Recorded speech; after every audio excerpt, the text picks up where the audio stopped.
As nóminas, tanto as ordinarias de cada mes como aquelas nas que percibimos as pagas extras, teñen unha serie de conceptos que habitualmente dan lugar a moitas dúbidas. Polo que o que vou facer neste vídeo é intentar aclarar todos os conceptos que recollen tanto as nóminas mensuais como as nóminas que inclúen as pagas extras.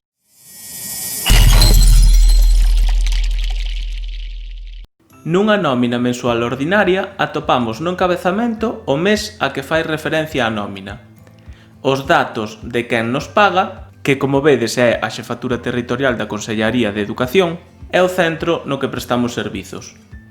Despois veñen os nosos datos persoais, onde se inclúe, entre outros, o noso réxime de cotización, as horas do contrato, o número de conta e a data na que comunicamos á Xefatura Territorial o modelo 145, que é o modelo de comunicación de datos ao pagador pro IRPF. Un pouco máis abaixo é onde aparece o realmente interesante, que é, en primeiro lugar, as datas de referencia do mes que se cobra, que pode ser o mes completo ou, no caso das persoas sustitutas, os días concretos realmente traballados. Aparece tamén o soldo base, o complemento de destino, o complemento específico, os trienios, no caso de que os teñamos, despois a titoría, os sesenios, tamén no caso de telos, tamén os cargos no caso de que esteamos desempeñando algún, como vedes eu non me aparece nada porque non desempeño actualmente ningún cargo, e por último o IPC galego. E digo por último xa que todo o anteriormente mencionado son retribucións. Os conceptos restantes que estades vendo son todos descontos, que serán distintos en función de cada persoa e do seu réxime de cotización. Destaco o desconto referente á cota coeficiente redutor que ven dun cambio existente a partir do Real Decreto 13/2010, no que se aplica unha pequena reducción ao profesorado de carreira que pertence á Seguridade Social. Como podedes ver, a cantidade correspondente ás retribucións aparece nesta columna da esquerda e a cantidade correspondente aos descontos aparece na da dereita. Por último, na parte inferior da nómina atopamos distintos conceptos, dos que o máis importante, lóxicamente, é o líquido a transferir, que será o que nos ingresen no banco.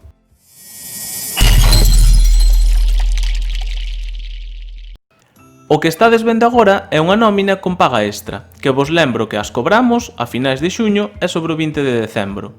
O encabezamento da nómina é o mesmo que o da anterior e tamén é igual á parte do soldo mensual. A diferenza está en que a maiores temos dous epígrafes distintos que se diferenzan nas datas de divindicación. O que vedes que se divindica nesta nómina entre xuño e novembro, e que nestra de xuño sería de decembro a maio, é a parte da extra vinculada ao Estado. Inclúe a suma do soldo, recurtado, os trienios, tamén recurtados, e o complemento de destino, que na nómina aparece denominado como contía adicional. A que se divindica entre xullo e decembro, e entre xaneiro e xuño no caso da extra do verán, é a parte da extra vinculada á Xunta.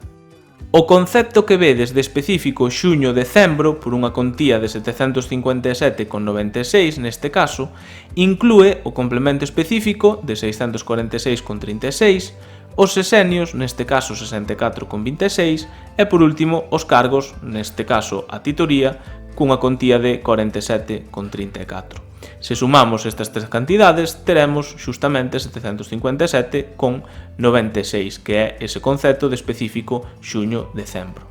E como vedes, ademais, tamén nos inclúen o IPC galego correspondente. Por último, como podedes ver na columna da dereita, tanto a parte da extra correspondente ao Estado como a parte correspondente á Xunta están sometidas aos correspondentes descontos.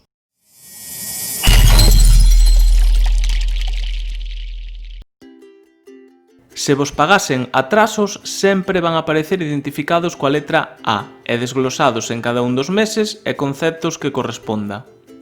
Para o persoal interino e sustituto adoitan producirse cambios moi importantes na retención do IRPF. Isto débese a un cálculo automático que se fai en función do contrato para regularizar o IRPF de todo o ano, segundo as cantidades cobradas.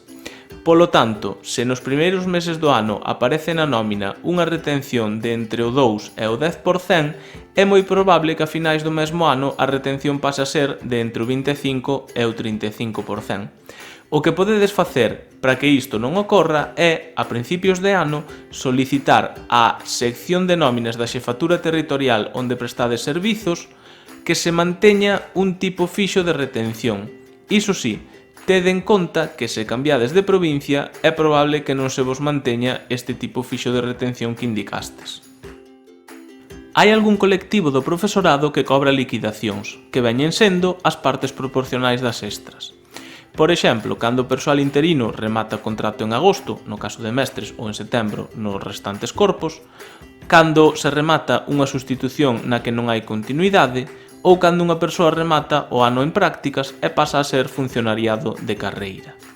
Isto fai que moitas veces pensamos que estamos cobrando moi pouco de extra cando en realidade o que ocorre é que xa nos pagaron unha parte con anterioridade. Ás veces podemos recibir unha nómina na que aparecen días nos que realmente non traballamos. Isto pode ser máis habitual que ocorra durante o mes de decembro, aínda que non exclusivamente.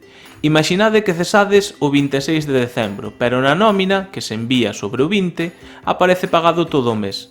Neste caso, pasado un tempo, a Consellaría enviarache unha notificación solicitando que lle devolvas o diñeiro.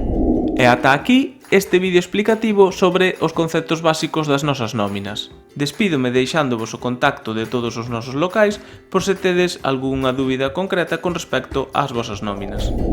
Agora sí, un saúdo e vémonos no seguinte tutorial.